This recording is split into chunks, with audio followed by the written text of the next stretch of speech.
T20 world cup 2026లో final మ్యాచ్కు రంగం సిద్ధమైంది. మార్చి 8వ తేదీన నరేంద్ర మోడీ స్టేడియం వేదికగా మన టీమిండియా అలాగే న్యూజిలాండ్ జట్లు తలపడబోతున్నాయి. ఈ ఫైనల్కి సంబంధించి ఫుల్ ప్రివ్యూ ఈ వీడియోలో చూద్దాం. అంటే హెడ్ స్టాట్స్ దగ్గర నుంచి pitch report, weather report and also playing 11 combination, చివరిలో ప్లేయర్ బ్యాటిల్స్. మెయిన్లీ అవి చూసిన తర్వాత ఈ మ్యాచ్ కోసం మన వాళ్ళు గేమ్ ప్లాన్ మారిస్తే బాగుంటుందేమో అనిపిస్తుంది. పర్టికులర్గా పవర్ ప్లేలో మన వాళ్ళు గేమ్ ప్లాన్ మార్చాలి. సో మన వాళ్ళు ఈ మ్యాచ్ కోసం ఎలాంటి గేమ్ ప్లాన్తో వెళ్తే బెటర్ మనం వీడియో చివరిలో డిస్కస్ చేసుకుందాం. దీంతో మీరైతే వీడియో చివరి వరకు చూడడానికి ప్రయత్నించండి. So ICC tournament final India versus New Zealand final match మనం గత ఏడాది చూసాం. అంటే లాస్ట్ ఇయర్ ఎగ్జాక్ట్లీ ఇదే టైంలో ఛాంపియన్స్ ట్రోఫీ ఫైనల్లో ఈ రెండు జట్లు తలపడ్డాయి. అంటే ఇప్పుడు చూసుకుంటే మళ్ళీ సేమ్ టీమ్స్ ఫైనల్కి వచ్చాయి. బట్ ఈసారి ఫార్మాట్ వేరు. అంటే వన్ డే ఫార్మాట్ కాకుండా ఈసారి టీ20 వరల్డ్ కప్ ఫైనల్కి వచ్చారు. సో ఈ ఫైనల్ మ్యాచ్ అయితే డెఫినెట్లీ చాలా నెక్ టు నెక్ జరగబోతుంది. ఎందుకంటే ఈ రెండు జట్లు కూడా చాలా బలమైన టీమ్స్. ఎస్పెషల్లీ న్యూజిలాండ్ టీం సెమీస్లో ఇచ్చిన పెర్ఫార్మెన్స్ చూసాం. మైండ్ బ్లోయింగ్ వేలో ఆడారు. వేరేజ్ మన టీమిండియా చూసుకుంటే సెమీస్లో ఇంగ్లాండ్ టీం మీద ఒక మంచి థ్రిల్లింగ్ విక్టరీ కొట్టి ఫైనల్కి వచ్చారు. ఎనివే ఈ రెండు జట్ల మధ్య టీ20లో హెడ్ స్టాట్స్ చూసుకుంటే మన టీమిండియా అప్పర్ హ్యాండ్ కనిపిస్తుంది. అంటే మొత్తం 30 మ్యాచ్లు ఆడితే మన టీమిండియా 18 గెలిచారు. న్యూజిలాండ్ టీం 11 మ్యాచ్లో గెలిచారు. మిగిలిన ఒక్క మ్యాచ్లో ఫలితం రాలేదు. బట్ టీ20 వరల్డ్ కప్స్లో చూసుకుంటే మాత్రం one way traffic. New Zealand team మనల్ని కంప్లీట్లీ డామినేట్ చేసి పాడేసింది. ప్రీవియస్గా రెండు జట్ల వరల్డ్ కప్లో 3 టైమ్స్ తలపడ్డారు. అండ్ ఈ 3 సందర్భాలు కూడా న్యూజిలాండ్ టీం మనల్ని ఓడించారు. మళ్ళీ 2016 మరియు 2021లో చూసుకుంటే మనం చాలా ఘోరంగా ఓడిపోయాం. అలాగంతకుముందు 2007 టీ20 వరల్డ్ కప్లో చూసుకుంటే మన వాళ్ళు ఒక్క మ్యాచ్ ఓడిపోయారు, ఒక్క మ్యాచ్ న్యూజిలాండ్ మీద ఓడిపోయారు. సో విధంగా ఇప్పటివరకు మన టీమిండియా టీ20 వరల్డ్ కప్లో న్యూజిలాండ్ టీంని ఒక్కసారి కూడా ఓడించలేకపోయింది.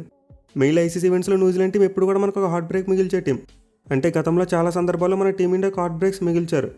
బట్ రోహిత్ శర్మ క్యాప్టెన్సీలో మన వాళ్ళు కివీస్ టీంని డీకోడ్ చేశారు. 2023 వన్డే వరల్డ్ కప్లో గ్రూప్ స్టేజ్లో ఓడించారు అండ్ దెన్ సెమీఫైనల్లో ఓడించారు.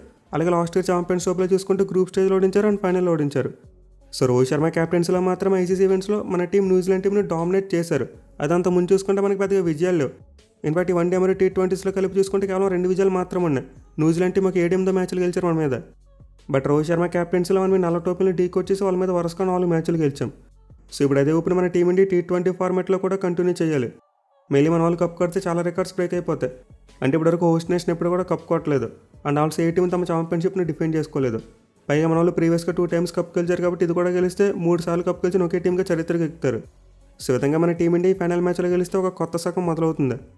మెయిన్లీ మనకి ఫైనల్స్లో కాస్త బెటర్ రికార్డు ఉంది. అంటే ఇప్పటివరకు టీ20 వరల్డ్ కప్లో మొత్తం 3 సార్లు ఫైనల్కి వచ్చారు. అండ్ ఈ 3 సందర్భాల్లో 2 సార్లు గెలిచారు, ఒకసారి మాత్రం ఓడిపోయారు. కానీ న్యూజిలాండ్ టీం చూసుకుంటే అలా కాదు. వాళ్ళు ఖచ్చితంగా ప్రెజర్ ఫీల్ అవుతారు. ఎందుకంటే వాళ్ళు ఇప్పటివరకు ఒక్కసారి మాత్రమే ఫైనల్కి వచ్చారు అండ్ ఒక్క దాంట్లో ఓడిపోయారు. 2021 ఫైనల్ ఆస్ట్రేలియా టీం వాళ్ళని డిఫీట్ చేసింది. సో డెఫినెట్లీ న్యూజిలాండ్ టీంకి చాలా సందర్భాలు ఈ ఫైనల్ కలిసి రాలేదు. అంటే వాళ్ళకి చాలా సందర్భాల్లో హార్ట్ బ్రేకే మిగిలింది. మెయిన్ లాస్ట్ ఇయర్ కూడా ఛాంపియన్స్ ట్రోఫీలో చూసాం, మన టీమిండియా వాళ్ళని ఓడించారు. దీంతో న్యూజిలాండ్ టీం ఎలాంటి సరే ఈసారి జింక్స్ని బ్రేక్ చేయాలని చూస్తారు. తమ మీద వస్తున్న చాకర్స్ అనే ముద్దను చేరుకోవడానికి ట్రై చేస్తారు. బట్ ఎనివి ఫైనల్ మ్యాచ్ అయితే అంత ఈజీగా ఉండదు. ఖచ్చితంగా దెబ్బ మ్యాచ్. మెయిన్ ఈ మ్యాచ్ కోసం ఎలాంటి పిచ్ యూస్ చేయబోతున్నారు మనం ఆల్రెడీ మార్నింగ్ వీడియోలో చెప్పుకున్నాం. సో బేసిక్గా మన టీమిండియాకి నరేంద్ర మోడీ స్టేడియం అంతలా కలిసి రాదు. అయితే ఈసారి చూసుకుంటే మాత్రం ఈ మ్యాచ్కు ఒక మంచి బ్యాటింగ్ ఫ్రెండ్లీ వికెట్ని సెట్ చేయబోతున్నారు. అంటే గ్రౌండ్లో సెంటర్లో ఉండే పిచ్ నెంబర్ 6 యూస్ చేయబోతున్నారని చెప్పి రిపోర్ట్స్ వస్తున్నాయి. సో ఈ పిచ్ నెంబర్ 6 అయితే ఒక మిక్స్డ్ సాయిల్ వికెట్. అంటే రెడ్ సాయిల్ ఉంటుంది, బ్లాక్ సాయిల్ ఉంటుంది. బట్ మోస్ట్లీ రెడ్ సాయిల్ కంటే ఎక్కువ ఉంటుందంట. అంటే దీన్ని బట్టి చూసుకుంటే పిచ్ మీద మంచి పేస్ అండ్ బౌన్స్ ఉంటుంది. పేస్ బౌలర్స్కి బాగా హెల్ప్ దొరికిద్ది. అలాగే బ్యాట్స్మెన్ కూడా చాలా ఎంజాయ్ చేస్తారు, ఎందుకంటే బాల్ బ్యాట్ మీదకి వస్తుంది. అదే మరి 2023 వరల్డ్ కప్ ఫైనల్ అలాగే రీసెంట్గా సౌత్ ఆఫ్రికాతో సూపర్ 8 మ్యాచ్లు చూసుకుంటే బ్లాక్ సాయిల్ వికెట్ ఇచ్చారు. దీని పక్కన పిచ్ నెంబర్ 5 ఇచ్చారు. బట్ అది మనకి కలిసి రాలేదు. కానీ ఈ పిచ్ నెంబర్ 6 చూసుకుంటే మాత్రం స్లో వికెట్ కాదు, డెఫినెట్లీ ఒక ఫ్లాట్ ట్రాక్గానే ఉంటుంది. ఇన్ఫాక్ట్ మీకు ఇప్పుడు స్క్రీన్ మీద కొన్ని స్టాట్స్ పెడతా చూడండి. సో ఈ పిచ్ నెంబర్ 6 మీద చివరిగా జరిగిన 5 టీ20 మ్యాచ్లో చూసుకుంటే భారీ స్కోర్లు వచ్చాయి. ఈ వరల్డ్ కప్లో ఆల్రెడీ సౌత్ ఆఫ్రికా మరియు కెనడా జట్ల మధ్య ఒక మ్యాచ్ జరిగింది. అండ్ ఆ మ్యాచ్లో సౌత్ ఆఫ్రికా టీం 213 కొట్టారు. వేరేజ్ లాస్ట్ ఇయర్ డిసెంబర్లో ఇదే పిచ్ నెంబర్ 6 మీద మన వాళ్ళు సౌత్ ఆఫ్రికాతో మ్యాచ్ ఆడారు. అండ్ ఆ మ్యాచ్లో మన వాళ్ళు 231 రన్స్ కొట్టారు. అలాగంతకుముందు ఐపీఎల్ చూసుకుని పిచ్ నెంబర్ 6 మీద అన్నప్పుడు చాలా మంచి స్కోర్స్ వచ్చాయి. ఆల్మోస్ట్ ప్రతి మ్యాచ్లో కూడా 190+ కనిపిస్తుంది. సో ఈ పిచ్ నెంబర్ 6 మీద కదా 5 టీ20 మ్యాచ్లో చూసుకుంటే ఫస్ట్ ఇన్నింగ్స్ యావరేజ్ స్కోర్ ఎంత ఉంది, 207 ఉంది. వేరే సెకండ్ ఇన్నింగ్స్ యావరేజ్ స్కోర్ చూసుకుని 190 వరకు ఉంది. దీంతో మనం ఖచ్చితంగా ఈ ఫైనల్ మ్యాచ్లో ఒక మంచి హై స్కోరింగ్ గేమ్ అయితే చూడొచ్చు. ఇక టాస్ విషయానికి వస్తే పెద్దగా ఇంపార్టెంట్గా మారేందుకు ఛాన్స్ కనిపించట్లేదు. అంటే ఈ మ్యాచ్లో టాస్ గెలిచిన ఓడిపోయిన మ్యాచ్ రిజల్ట్ మీద పెద్దగా ఎఫెక్ట్ చూపించదు. ఎందుకంటే పిచ్ నెంబర్ 6 మోస్ట్లీ 40 ఓవర్స్ కూడా ఒకేలా ఉంటుంది. అండ్ మ్యాచ్ సెకండ్ హాఫ్లో చూసుకుంటే గ్రౌండ్లో ఎక్కువ డ్యూ రావట్లేదు, ఎందుకంటే మ్యాచ్ ముందు యాంటీ డ్యూ కోటింగ్ కొడుతున్నారు. బట్ ఎనివే ఫ్లాట్ ట్రాక్ మీద ఎప్పుడు కూడా చేజింగ్ చేయడమే మంచిది. ఎంత లేదనుకునే డ్యూ ఎంతో కొంత వస్తుంది. దీంతో డెఫినెట్లీ ఎంత పెద్ద టార్గెట్ ఉన్నా సరే చేసి చేయడానికి అవకాశం ఉంటుంది. బట్ ఎనివే లాంటి ఫైనల్ మ్యాచెస్లో ఫస్ట్ బ్యాటింగ్ చేయడం కూడా ఏమాత్రం బ్యాడ్ ఆప్షన్ కాదు. ఇన్ఫాక్ట్ ఈ పిచ్ నెంబర్ 6 మీద కదా 3 టీ20 మ్యాచ్లు కూడా ఫస్ట్ బ్యాటింగ్ చేసిన టీమే గెలిచింది. సో మన టీమిండియా చూసుకుంటే వరల్డ్ కప్లో టార్గెట్స్ని చాలా బాగానే డిఫెండ్ చేసుకుంటున్నారు. అంటే మన వాళ్ళు వరల్డ్ కప్లో సౌత్ ఆఫ్రికా మీద ఓడిపోయిన ఒకే ఒక్క మ్యాచ్ చేస్తూ ఓడిపోయారు, అది కూడా ఈ గ్రౌండ్లోనే. వేరేజ్ మిగతా సందర్భాల్లో చూసుకుంటే చాలా వరకు ఫస్ట్ బ్యాటింగ్ చేసి టార్గెట్ని డిఫెండ్ చేసుకున్నారు. అండ్ ఆల్సో చేంజ్ చేసినప్పుడు కూడా వెస్టిండీస్ టీం మీద పెద్ద టార్గెట్ని కొట్టారు. బట్ మన బ్యాట్స్మెన్ చూసుకుంటే most of the times first batting చేసినప్పుడే కంఫర్టబుల్గా ఆడుతున్నారు, అంటే అందరి నుంచి కూడా కంట్రిబ్యూషన్ వస్తుంది. అదే చేసినప్పుడు చూసుకుంటే మాత్రం కాస్త ఒత్తుల్లో కనబడుతున్నారు. సో దీంతో మన టీమిండియా ఫస్ట్ బ్యాటింగ్ చేయడానికి మొగ్గు చూపొచ్చు. వేరేజ్ న్యూజిలాండ్ టీం చూసుకుంటే మాత్రం ఐడియల్గా వాళ్ళు ముందు ఫీల్డింగే తీసుకుంటారు. బట్ నేను ముందు చెప్పుకున్నట్టు ఫ్లాట్ ట్రాక్ ఇస్తే టాస్ అనేది అంత ఇంపార్టెంట్గా మారదు. ఎవరైతే మంచి స్కిల్స్ చూపించి బెటర్ పెర్ఫార్మెన్స్ ఇస్తారో వాళ్ళే మ్యాచ్ గెలుస్తారు. ఇక ఈ గ్రౌండ్లో 2 చోట్ల రికార్డ్ చూసుకుంటే మన టీమిండియాకి అయితే చాలా మంచి రికార్డు ఉంది.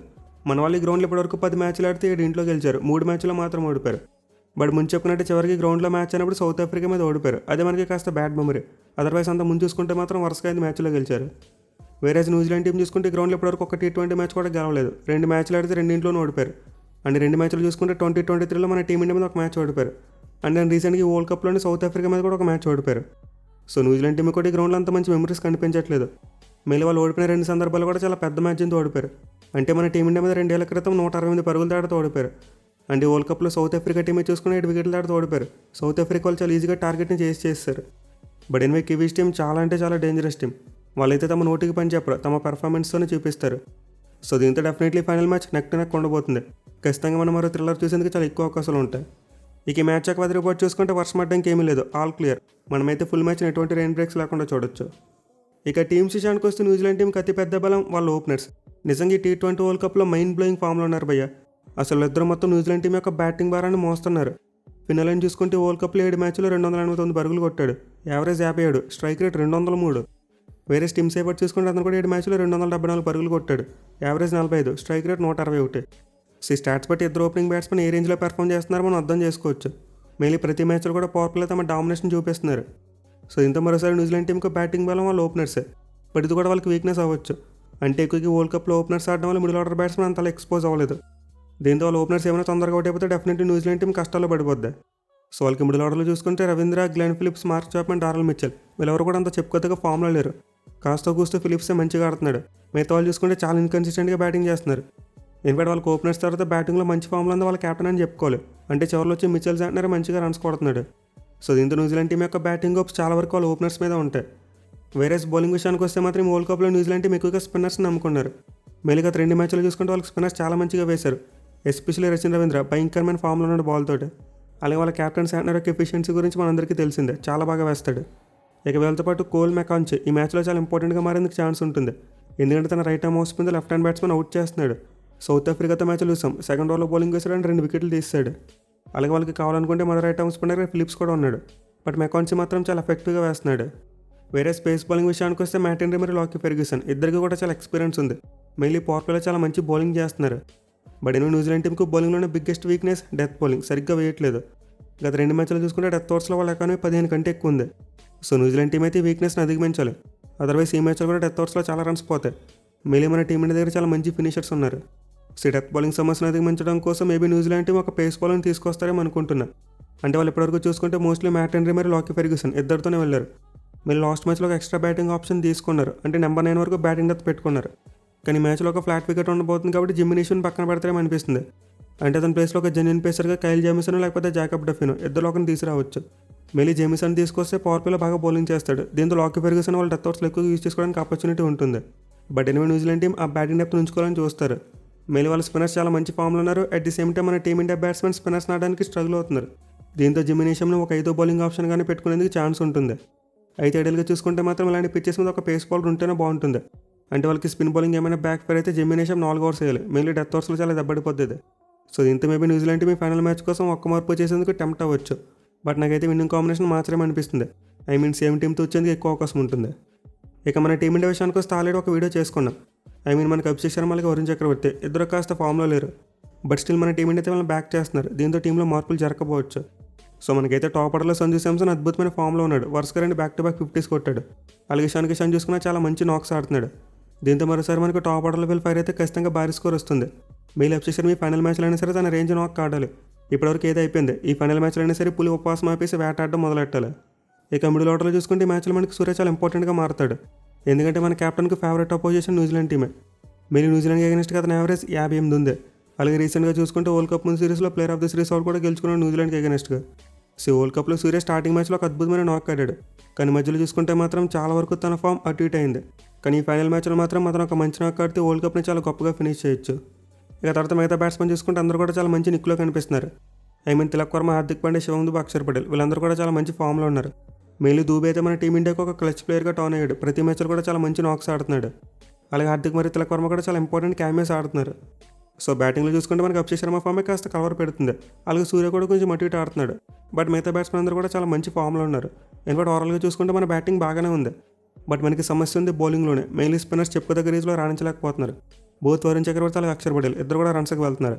అలాగే లాస్ట్ మ్యాచ్లో చూసుకుంటే హర్షదీప్ సింగ్ కూడా కాస్త ఎక్స్పెన్సివ్ స్పెల్ వేశాడు. దీంతో ప్రజెంట్ మన టీమిండియా బౌలింగ్ కాస్త వనరబుల్గా కనిపిస్తుంది. బట్ మన దగ్గర ఉన్న బౌలర్స్ యొక్క కెపాసిటీ గురించి మనకు తెలుసు. మళ్ళీ ది గోట్ బుమ్రా, 2 జట్లుగా అతనే మెయిన్ డిఫరెన్స్. ఇన్ఫాక్ట్ సెమీఫైనల్లో కూడా అదే చూసాం. 2 జట్లకి డిఫరెన్స్ బుమ్రానే. బుమ్రా మనకు ఉన్నాడు కాబట్టి మనం మ్యాచ్ గెలిచాం. అదర్వైజ్ ఇంగ్లాండ్ మ్యాచ్ గెలిచేది. డెఫినెట్లీ మరోసారి 2 జట్లకు మేజర్ డిఫరెన్స్గా బుమ్రా ఉంటాడు. అండ్ బుమ్రాతో హార్దిక్ కూడా చాలా మంచి బౌలింగ్ చేస్తున్నాడు. ఇంత మిగతా బౌలర్స్ కూడా ఫామ్ అందుకుంటే మన టీమిండియా బౌలింగ్ కూడా బాగానే సెట్ అవుతుంది. ఇక 6th బౌలింగ్ ఆప్షన్ ప్రాబ్లం గురించి కూడా మనం ప్రీవియస్ వీడియోలో డిస్కస్ చేసుకున్నాం. మన కెప్టెన్ సూర్యకుమార్ యాదవ్ దుబే మీద నమ్మకం పెట్టాలి. మళ్ళీ పవర్ ప్లే అయిన తర్వాత అతను 1-2 ఓవర్స్ ఇస్తే మనకి బాగానే సెట్ అవుద్ది. At the same time power ప్లేలో వరుణ్ చక్రవర్తికి బాల్ ఇవ్వకపోవడం కూడా మంచిదని చెప్పి మనం మాట్లాడుకున్నాం. విధంగా మన టీమిండియా బౌలింగ్లోని సమస్యలు కరెక్ట్ చేసుకుంటే డెఫినెట్లీ కప్ కొడతాం. అదర్వైజ్ మనకి బౌలింగ్ క్లిక్ అవ్వకపోతే మరోసారి మ్యాచ్ గెలవడం చాలా కష్టంగా మారిపోద్ది.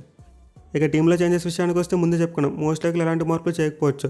మన వాళ్ళు సెమీఫైనల్ ప్లేయింగ్లోంతో వచ్చేందుకు ఎక్కువ అవకాశాలు ఉంటాయి. ఏదైనా మార్పు చేస్తే వరుణ్ చక్రవర్తి ప్లేస్లో సిరాజ్ను లేకపోతే కుల్దీప్ యాదవ్ను తీసుకొస్తారు. బట్ నేనైతే మోస్ట్ లైక్లీ ఎలాంటి మార్పు జరగదనుకుంటున్నా. ఇక ఈ మ్యాచ్లో ప్లేయర్ బ్యాటిల్స్ విషయానికి వస్తే ఆబ్వియస్లీ పవర్ ప్లే చాలా కీలకం. ఎందుకంటే మనం న్యూజిలాండ్ ఓపెనర్స్ గురించి ముందే చెప్పుకున్నాం. బోత్ ఫినల్ అండ్ మరి సైఫర్ట్ ఇద్దరు కూడా చాలా డేంజరస్ ఆటగాళ్ళు. నోట్ చేయడం కోసం మన టీంని డెఫినెట్లీ ఒక స్పెషల్ గేమ్ ప్లాన్ వేసి రావాలి. మేలా మ్యాచ్అప్స్ చూసుకుంటే హర్షదీప్ సింగ్ అంత మంచిగా కనిపించట్లేదు. అంటే ఫినలాండ్కి అగెన్స్ట్గా 227 స్ట్రైక్ రేట్ ఉంది, ఒకసారి కూడా అవుట్ చేయలేదు. అండ్ టీమ్ సేపటికి అగెన్స్ట్గా చూసుకుని హర్షదీప్ సింగ్ 200 కంటే ఎక్కువ స్ట్రైక్ రేట్ ఉంది, బట్ అతను 2 times అవుట్ చేశాడు. దీంతో మన టీమిండియా మ్యాచ్లో ఫస్ట్ ఓవర్ హర్షదీప్ సింగ్కి బౌలింగ్ ఇవ్వచ్చు, బట్ ఆ ఫస్ట్ ఓవర్ సరిగ్గా క్లిక్ అవ్వకపోతే మాత్రం కంటిన్యూ చేయకూడదు. ఎందుకంటే న్యూజిలాండ్ ఓపెనర్స్ ఇద్దరు కూడా లెఫ్ట్ ఆర్మ్ సీమర్స్ని చాలా గట్టి కొడుతున్నారు. మనం సెమీఫైనల్లో కూడా చూసాం, మార్కెన్సన్ ఉతికారేశారు. ప్రజెంట్ మనకున్న బౌలర్స్లో హార్దిక్ ఒక్కడికి ఫినలాండ్ మీద కాస్త మంచి స్ట్రైక్ రేట్ కనిపిస్తుంది. అంటే 4 ఇన్నింగ్స్లో తలబడితే 24 బాల్స్ వేసి 32 పరుగులు మాత్రం ఇచ్చాడు. అండ్ ఆల్సో ఒకసారి అవుట్ చేశాడు. వేరేజ్ మిగతా బౌలర్స్కి అగెన్స్ట్గా చూసుకుంటే 160 కంటే ఎక్కువ స్ట్రైక్ రేట్ ఉంది. ఇంత మన టీమిండియా మరోసారి పవర్ ప్లేలో హార్దిక్ పాండ్యాని యూజ్ చేసుకోవచ్చు. అలాగే మన వాళ్ళు బుమ్రాను కూడా ఎక్కువగా యూజ్ చేయొచ్చు. ఎందుకంటే బుమ్రాకి సైఫర్ట్కి అగెన్స్ట్గా మంచి రికార్డు ఉంది. 7 ఇన్నింగ్స్లో అతను 2 times అవుట్ చేశాడు. మెయిన్లీ స్ట్రైక్ రేట్ 124 ఉంది. ఈ మ్యాచ్లో మన టీమిండియా పవర్ ప్లేలో ఎక్కువగా బుమ్రా మరియు హార్దిక్ పాండ్యా వీళ్ళిద్దరికి బౌలింగ్ ఇస్తే బాగుంటుంది. హర్షదీప్ సింగ్ని ఫస్ట్ ఓవర్లో ట్రై చేసి వర్కౌట్ అయితే కంటిన్యూ చేయొచ్చు, అదర్వైజ్ మానేస్తేనే బెటర్. పర్టికులర్గా హర్షదీప్ సింగ్ నెక్స్ట్ వచ్చే బ్యాట్స్మెన్ మీద మంచి రికార్డు ఉంది. అంటే రచన ఉంది హర్షదీప్ సింగ్ మీద స్ట్రగుల్ అయ్యాడు, ఒకసారి అవుట్ అయ్యాడు. అలాగే 91.6 ఉంది స్ట్రైక్ రేట్. అలాగే తర్వాత ఫిలిప్స్కి చూసుకుని హర్షదీప్ సింగ్ మీద కేవలం 118 స్ట్రైక్ రేట్ ఉంది. ఈవెన్ తర్వాత మార్క్ చాప్మన్ కూడా హర్షదీప్ సింగ్ స్ట్రగుల్ అయ్యాడు, కేవలం 60 మాత్రం ఉంది స్ట్రైక్ రేట్. ఇంత మన టీమిండియా మ్యాచ్అప్స్ని దృష్టిలో పెట్టుకుని హర్షదీప్ సింగ్ని మిడిల్ ఓవర్స్లో యూజ్ చేసుకోవచ్చు ఈ మ్యాచ్లో. వేరే స్పిన్నర్స్ విషయానికి వస్తే పవర్ ప్లేలో బౌలింగ్ ఇవ్వాలనుకుంటే అక్షర్కి ఇస్తేనే బెటర్, వరుణ్ చక్రవర్తికి ఇవ్వకపోవడమే మంచిది. మళ్ళీ న్యూజిలాండ్ ఓపెనర్స్ ఇద్దరు రైట్ హ్యాండర్స్ కాబట్టి అక్షర్ పటేల్ చాలా మంచి మ్యాచ్అప్ కూడా అవుతాడు. బట్ మిడిల్ ఓవర్స్లో చూసుకుంటే మనం ఫిలిప్స్కి మరి అక్షర్ పటేల్కి మధ్య ఒక మంచి బ్యాటిల్ చూడొచ్చు మనం. గతంలో అక్షర్ పటేల్ ఫిలిప్స్ 4 ఇన్నింగ్స్లో 3 సార్లు అవుట్ చేశాడు. యావరేజ్ 10.3 ఉంది, బట్ స్ట్రైక్ రేట్ మాత్రం 147 ఉంది. అలాగే అక్షర్ పటేల్కి డారెల్ మిచెల్ మీద కూడా మంచి రికార్డు ఉంది, అతను కూడా 2 times అవుట్ చేశాడు. ఈ మ్యాచ్ అయితే ఖచ్చితంగా మన టీమిండియాకి మిడిల్ ఓవర్స్లో అక్షర్ పటేల్ చాలా కీలకమవుతాడు. వేరే వరుణ్ చక్రవర్తి చూసుకుంటే డారెల్ మిచెల్ మీద మాత్రం మంచి రికార్డు కనిపిస్తుంది. అతనికి 5 ఇన్నింగ్స్లో 23 బాల్స్ వేసి 16 పరుగులు మాత్రం ఇచ్చాడు, స్ట్రైక్ రేట్ 69 ఉంది, బట్ అవుట్ మాత్రం చేయలేకపోయాడు. ప్రజెంట్ అయితే వరుణ్ చక్రవర్తి అంత మంచి ఫ్రేమ్ ఆఫ్ మైండ్లో లేడు. దీంతో మన కెప్టెన్ అతను చాలా జాగ్రత్తగా యూటిలైజ్ చేసుకోవాలి. మళ్ళీ ముందు చెప్పుకుంటే పవర్ ప్లేలో బౌలింగ్ ఇవ్వకపోతేనే బెటర్, మిడిల్ ఓవర్స్లో అతను బౌలింగ్ తీసుకురావాలి. ఇక డెత్ ఓవర్స్లో చూసుకుంటే ఆబ్వియస్లీ బుమ్రాకి అందరి మీద కూడా మంచి రికార్డు కనిపిస్తుంది. ఈ మ్యాచ్లో మన టీమిండియా బుమ్రాకు పవర్ ప్లేలో 2 ఓవర్స్ బౌలింగ్ ఇవ్వచ్చు. అండ్ దాని మిడిల్ ఓవర్స్లో హర్షదీప్ సింగ్ని రొటేట్ చేసుకుని చివరిలో మళ్ళీ బుమ్రాను ఆడుకోవచ్చు. ఇక మన టీమిండియాకి బ్యాటింగ్ సైడ్ నుంచి చూసుకుంటే Sanju Samson versus Matt Henry చాలా అంటే చాలా ఇంట్రెస్టింగ్ బ్యాటిల్. మళ్ళీ అతని గతంలో సంజు శాంసన్ 3 ఇన్నింగ్స్లో 2 సార్లు అవుట్ చేశాడు. స్ట్రైక్ రేట్ 150 ఉన్నప్పటికీ యావరేజ్ చాలా తక్కువ ఉంది. వేరేజ్ లాకీ ఫెర్గ్యూసన్కి చూసుకున్న సంజు మీద చాలా మంచి రికార్డ్ కనిపిస్తుంది. 5 ఇన్నింగ్స్లో 2 times అవుట్ చేశాడు. ఎస్పీసీలో స్ట్రైక్ రేట్ కేవలం 85.7 ఉంది. లాస్ట్ మ్యాచ్లో జాఫ్ రాచర్ అలాగే శామ్ కరణ్ కూడా సంజు శాంసన్ మీద ఇలాంటి రికార్డే కనిపించింది, బట్ సంజు వాళ్ళని కౌంటర్ అటాక్ చేశాడు. దీంతో ఈ మ్యాచ్లో కూడా సంజు అదే రిపీట్ చేస్తే బాగుంటుంది. ఎర్లీకి సీనియర్ బౌలర్స్ ఏదైనా కౌంటర్ చేస్తే డెఫినెట్లీ న్యూజిలాండ్ టీం ప్రెజర్లోకి వెళ్ళిపోద్ది. ఇక మిడిల్ ఓవర్స్లో చూసుకుంటే important battle captain versus captain. మన కెప్టెన్ సూర్యకి శాంట్నర్ మీద మంచి రికార్డు కనిపించట్లేదు. 12 ఇన్నింగ్స్లో 5 సార్లు అవుట్ అయిపోయాడు, స్ట్రైక్ రేట్ కేవలం 118 ఉంది. ఇక తర్వాత హార్దిక్ పాండ్యా చూసుకుంటే రచిన్ రవీంద్ర మీద మంచి రికార్డు లేదు, 3 ఇన్నింగ్స్లో 2 times అవుట్ అయిపోయాడు. మెయిన్లో స్ట్రైక్ రేట్ 80 ఉంది. అయితే కొంతవరకు సర్ప్రైజింగ్ స్టార్ట్, ఎందుకంటే హార్దిక్ స్పిన్నర్స్ని మంచిగా ఆడుతూ ఉంటాడు. బట్ ప్రజెంట్ చాలా రెడ్ హాట్ ఫామ్లో ఉన్న రవీంద్ర మీద మాత్రం అతనికి మంచి రికార్డు లేదు. దీంతో ఇద్దరి మధ్య ఒక మంచి బ్యాటిల్ ఎక్స్పెక్ట్ చేయొచ్చు మనం. ఇక చివరిలో చూసుకుంటే షోన్ వర్సెస్ లాకీ ఫెర్గ్యూసన్, ఇది కూడా చాలా మంచి బ్యాటిల్.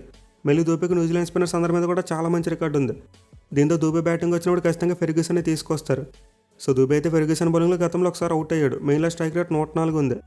అలాగే తిలక్ వర్మ కూడా డెత్ ఓవర్స్లో లాకీ ఫెర్గ్యూసన్ ఫేస్ చేయాలి. అతను కూడా 100 స్ట్రైక్ రేట్ ఉంది. ఇక వీటితో పాటు మనం స్టార్టింగ్లో మన లెఫ్ట్ హ్యాండ్ బ్యాట్స్మెన్ అలాగే కోల్ మెకాన్సీ కూడా చాలా మంచి బ్యాటింగ్ ఎక్స్పెక్ట్ చేయవచ్చు. అంటే బోత్ అభిషేక్ శర్మ, ఇషాన్ కిషన్ వీళ్ళిద్దరు రైట్ ఆర్మ్ ఆఫ్ స్పిన్నర్కి స్ట్రగుల్ అవుతున్నారు. పైగా కోల్ మెకాన్సీ లాస్ట్ మ్యాచ్లో సెకండ్ ఓవర్ బౌలింగ్ చేసి ఇద్దరు లెఫ్ట్ హ్యాండ్ బ్యాట్స్మెన్ అవుట్ చేశాడు. సో ఇందుకు ఖచ్చితంగా మరోసారి న్యూజిలాండ్ కెప్టెన్ అలాంటి ప్రయోగమే చేయొచ్చు. అంటే స్టార్టింగ్లో మెకాన్సీకి బాల్ ఇవ్వచ్చు. అంటే అదే కనుక జరిగితే మన టాప్ ఆర్డర్ లెఫ్ట్ హ్యాండ్ బ్యాట్స్మెన్కి అందరికీ మధ్య చాలా మంచి బ్యాటిల్ చూడొచ్చు మనం. సో ఈ గైస్ ఈ ఫైనల్ మ్యాచ్లో కనిపిస్తున్న exciting player battles. Anyway end of the day చూసుకుంటే ఇవన్నీ కాదు, ఎవరైతే తక్కువ మిస్టేక్స్ చేస్తారో వాళ్ళు మ్యాచ్ గెలుస్తారు. ఎందుకంటే ఈ మ్యాచ్లో పిచ్ అనేది మోస్ట్లీ న్యూట్రల్గా ఉండబోతుంది. అండ్ టాస్ కూడా పెద్ద ఇంపార్టెంట్ కాదు. దీంతో ఎవరైతే బెటర్ స్కిల్ చూపించి తక్కువ మిస్టేక్స్ చేస్తారో వాళ్ళు మ్యాచ్లు గెలుస్తారు. మళ్ళీ ఫీల్డింగ్ మరోసారి చాలా ఇంపార్టెంట్గా మారుద్ది. సో మన ఆల్రెడీ సెమీఫైనల్లో చూసుకుంటే ఇంగ్లాండ్ టీం కంటే బెటర్ ఫీల్డింగ్ చేశారు, మంచిగా క్యాచ్లు పట్టుకున్నారు, అందుకే గెలిచారు. దీంతో మన అదే ఫీల్డింగ్ ఎఫర్ట్స్ ఈ మ్యాచ్లో కూడా కంటిన్యూ చేయాలి. ఈ మ్యాచ్లో 2 జట్ల నుంచి ఏ టీం అయితే తక్కువ ఫీల్డింగ్ మిస్టేక్స్ చేస్తారో వాళ్ళు ఎక్కువగా గెలిచేందుకు ఛాన్స్ ఉంటుంది. సో లెట్స్ హోప్ మన టీమిండియా అహ్మదాబాద్ జింక్స్ని బ్రేక్ చేసి కప్ కొట్టాలని కోరుకుందాం. మళ్ళీ స్వదేశంలో కప్ గెలిస్తే ఆ ఫీలింగ్ అలా ఉంటుందని నేను ప్రత్యేకంగా చెప్పనవసరం లేదు. ఎప్పుడో 2011 సంవత్సరంలో గెలిచాం. సో చూద్దాం మరి మన టీమిండియా ఛాంపియన్షిప్ని డిఫెండ్ చేసుకుంటారా లేకపోతే న్యూజిలాండ్ టీం ఫస్ట్ టైం ఛాంపియన్స్గా క్రౌన్ అవుతారనేది. Thank you for watching. Have a nice day.